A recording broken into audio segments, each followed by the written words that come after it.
Everybody, Steve here. Welcome back to the channel.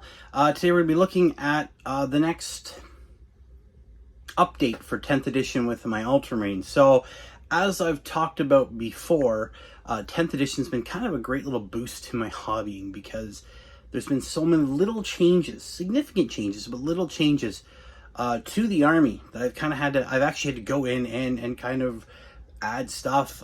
Again, as I talked about earlier, the Scout Sniper Squad, I had to repaint. I had to add in and paint up a Scout with a missile launcher, smashing 2 5-man squads to a 10-man squad of a tactical squad, taking extra models and turning them to assault squad. Well, the latest thing I've done is rebasing a bunch of tactical squads. I'm going to look at those in a second. Now, I was one of those people who was kind of hesitant back in 2015, I think it was, when they changed up the bases for Space Marines. It was kind of annoying. Like, really, I had to change all my base now, and I have a lot of Space Marines. So I was like, okay, well, yeah. And I did it for a number of them. I picked up some newer Marines that are on the new bases. Obviously, all the new stuff is on the new bases. But I was hesitant. I had these 2 tactical squads that have just sort of sat there. All the way through what was left of 7th, and in the 8th, I mean, tactical squads were kind of pushed to the side. Everything was at Primaris. Same with 9th, it was still Primaris. Obviously, Games Workshop wants to sell the brand new thing, the new hotness. So they just kind of sat in one of my storage containers. And then I was also one of those people that got in with the fact that I was very much under the impression that was it for tactical squads. They were not going to make it to 10th. There was all the chatter about no more tactical squads. I kind of believe that. I'm like, well, you've got pretty much everything a tactical squad can do in another unit now. There's something for everything, right? So I said, okay, well, they're probably gone. Well, then Games Workshop said, no, they're staying. And you could say you could build an entire army that was not Primaris if you wanted to. Well, I finally decided to bite the bullet and rebase them. So without further ado, let's go take a look at them. So here's the first one. This is a squad I started building up when I first started working at Games Workshop.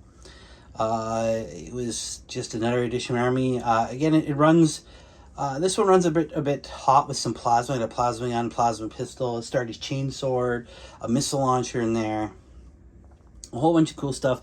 A few of these guys, this gentleman right back here was actually a member of my Devastator squad, but I switched him out long ago for a different model. So he was a quick repaint on the shoulder here for a tactical arrow. Again, the rest of us taking on the bases, putting them on brand new bases. These guys was just a cool unit.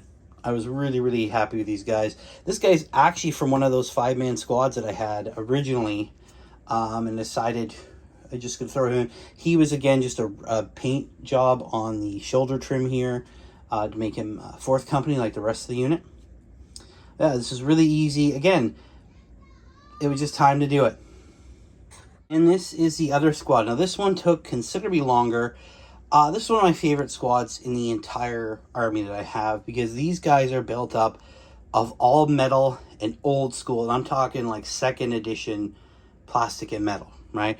All the bodies from each one are all metal. The arms, for example, the backpacks are the old school backpacks. Oh, let me get them right here. Old school backpacks, old school arms, the old school bolters, right? This chainsword and bolt pistol are obviously a bit more updated on the sergeant here. But this is an old school Devastator Marine. You can see the bulky legs they have now. Old school metal missile launcher.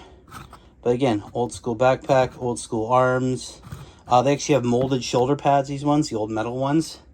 This one took longer because these all had the old slaughter bases on them. The old, the metal there. So to chop all that off, file it all down so it was flat, and then just obviously glue it to the new bases. And then use the technical paints there to quickly do the base. And there we have my 20 tactical Marines all based up. So that brings my grand total to 30 tactical Marines.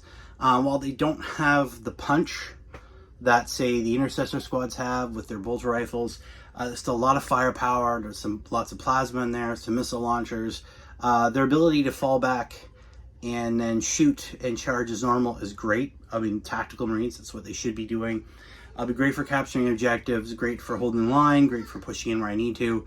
I think it's going to be great with these guys. I've always been a fan of boots on the ground. I've always been a fan of the mainline Marine. And of course, that takes on things like assault intercessors now and all the new stuff, which I'll be getting to slowly. I have the Leviathan box that I have. Now these guys are done. I'm going to dive into that. So they're going to have all the other cool Marine goodness added in as soon as possible.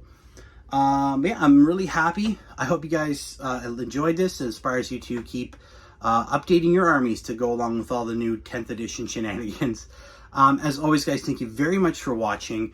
If you haven't, please subscribe, share, smash the heck out of the like button. And as always, keep rolling those dice. I will see you next time. Bye.